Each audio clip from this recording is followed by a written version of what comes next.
අයිබෝන් සමීර විධානගෙදර YouTube මාලිකාවට ඔබ සැම සාදරයෙන් පිළිගන්නවා. ලෝකය තුළ ඒ වගේම අපේ රට තුළ සිදුවන සමාජ ආර්ථික දේශපාලන තොරතුරු පිළිබඳව අපි ඔබව දැනුවත් කිරීම අපේ නාලිකාවේ ප්‍රධාන අරමුණක් බවට පත් වෙලා තියෙනවා. අපි නිරන්තරයෙන් ලෝක දේශපාලනය පිළිබඳව සාකච්ඡා කරනවා.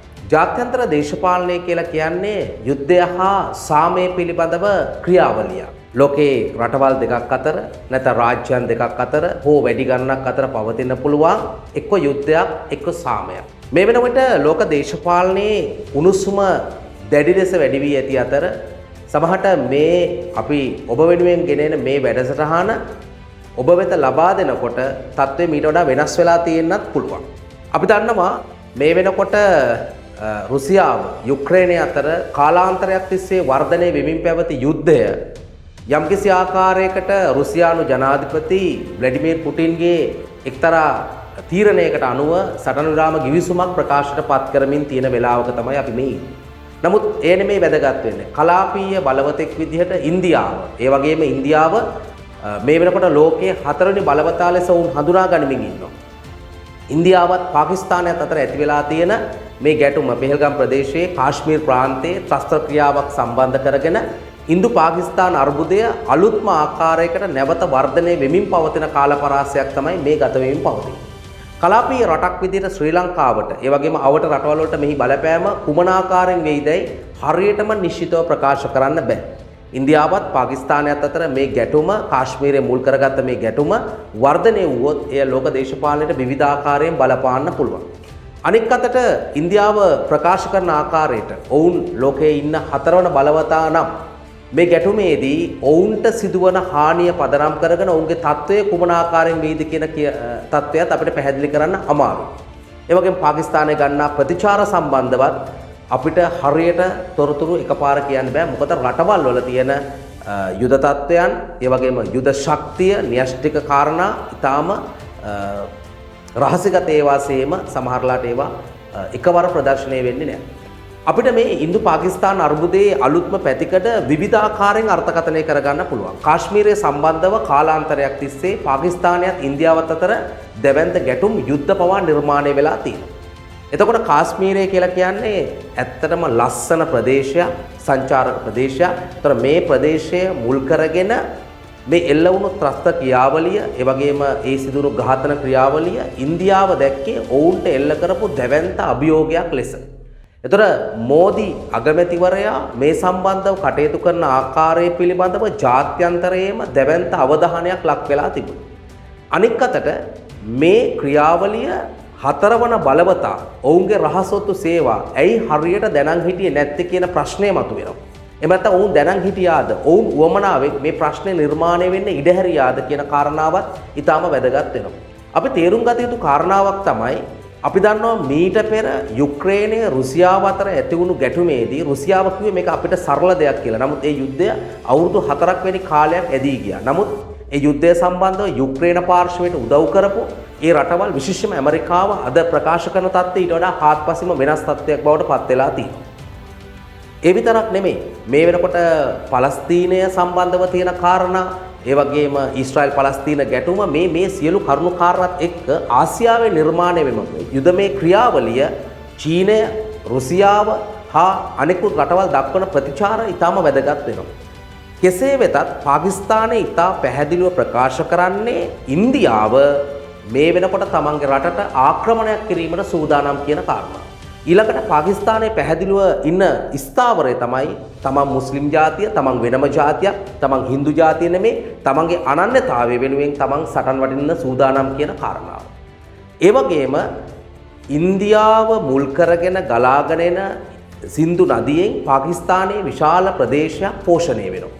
විශාල ජන ප්‍රජාවක් එයින් ඵල ප්‍රයෝජන ලබා ගන්නවා. සත්තු, ඒ වගේම කෘෂිකර්මය මේ ආදී සෑම ශේෂ්ත්‍රයකටම විශාල වශයෙන් හේතු වන කාරණාවක් තමයි මේ සින්දු නදියෙන් ගලාගෙන එන ජලය.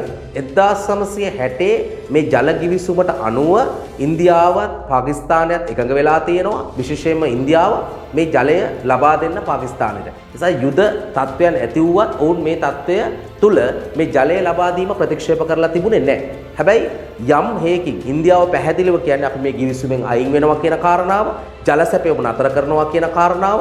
එතකොට ඔය කියන විදියට මහා පරිමාණයෙන් පාකිස්තානයට ගලාගෙන එන ජලය ටික ගංගා ජලය වැළැක්වුවොත් ඒක ලෝක මානව සංහතිය තුල ගන්නා වූ අමානුෂීයම තීන්දුව බවට පත් වෙනවා. මොකද මානව ප්‍රජාවක් ලෙස මිනිසුන්ට ජීවත් වෙන්න අයිතිය තියෙනවා. යුද්ධ කිරීම වෙනම ක්‍රියාවලියක්. නමුත් මිනිසුන්ට තමන්ගේ ජීවිතේ ජීවත් වීමට අවශ්‍ය වන ප්‍රධාන සාධකය වන ජලය ලබා නොදීම කොයිතරම් තිරස්චීන ක්‍රියාවලියක්ද කියන එක ජාත්‍යන්තර ප්‍රජාව ප්‍රශ්න කරන්න ඉඩ තියෙනවා. මෝදි මෙවැනි තත්ත්වයක් තුල මෙවැනි තීරණයක් ගැනීම කොයිතරම් දුරට සාර්ථකද අසාර්ථකද කියන කාරණාව දැන් අපිට වටහා ගන්න බැරි වුණාට යම් හේකින් ඔය කියන විදිහට ජලය ලබා නොදුන්නහොත් ජලය මුල් කරගත්ත මහා යුද්ධයක් ඇති වෙයි. ඒ කියන්නේ අනාගතය තුල අපි විශ්වාස කරනවා ලෝකයේ ජලය බෙදා ගැනීම සම්බන්ධව ගැටුමක් ඇති වෙනවා කියලා. ලෝකයේ දේශපාලනික වශයෙන් රටවල් මේ සම්බන්ධව නැවත නැවත හිතන්න පුරුදු වෙන්න පුළුවන්. ඒ වගේ හිතන්න යොමු වෙන්න පුළුවන්. ඒ වගේම ඔබට මතකද ඇෆ්ගනිස්තානය සම්බන්ධව ඇමරිකාව ගෙන ගිය සටන් ව්‍යාපාරය තුල කාලාන්තරයක් තිස්සේ අල් කයිඩා ත්‍රස්තවාදී මුල් කරගෙන යුද්ධ මාලාවක් ගෙන ගියා. ඇමරිකාව කියන්නේ ලෝකයේ හිටපු ප්‍රබලම රටක්. එතකොට ඒ දවස්වල දැන් අද වෙනකොට ඇමරිකන් තත්ත්වයක් වෙනස් වෙලා තියෙන පුළුවන්. නමුත් ඔවුන් තවමත් යුද මේ වශයෙන් ඉහළ මට්ටමක ඉන්නවා. හැබැයි ඇමරිකාව ඇෆ්ගන් යුද්ධය කාලාන්තරයක් තිස්සේ ඇදගෙන ගියේ ඇයි? ඔවුන්ට උපාය මාර්ගික වශයෙන් අපි දන්නවා භූදේශපාලනික වශයෙන් ආසියාවට කරන බලපෑම සිදු කර ගැනීම සඳහා තමයි ඔවුන් ඇෆ්ගනිස්තානයේ කාලාන්තරයක් තිස්සේ රැඳී සිටියේ. නැත්නම් ඔවුන්ට අල් කයිඩා ත්‍රස්තවාදීන් පරාජය කිරීම කියන එක සරල ක්‍රියාවලියක්. එතකොට ඇමරිකාව අද වෙනකොට විශේෂයෙන්ම චීනය සම්බන්ධව ආසියාව සම්බන්ධව තමන්ගේ බලය සම්බන්ධව ඔවුන්ට යම්කිසි ආකාරයකට මෙතනට එන්න උවමනාවක් ඔවුන්ට තියෙන්න පුළුවන්.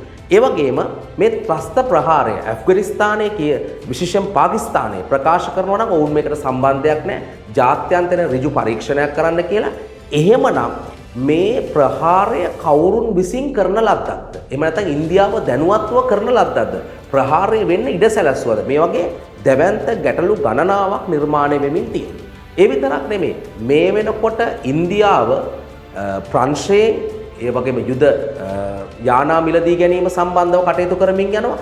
ඒ වගේම ඇෆ්ගනිස්තානයේ ඒ වගේම පාකිස්තානයේ පැහැදිලිව ප්‍රකාශ කරනවා තමන්ගේ රට ආක්‍රමණය කරන්න ඉන්දියාව සූදානම් බවත්, තමන් ජාතියක් විදිහට මේකට මුහුණ දෙන්න ඔවුන් බලාපොරොත්තු වෙන බවත් ප්‍රකාශ කරනවා. කියන්නේ මේ රටවල් දෙකම තමන්ගේ යුද බලය ප්‍රදර්ශනය කරන්න උත්සාහ කරනවාද?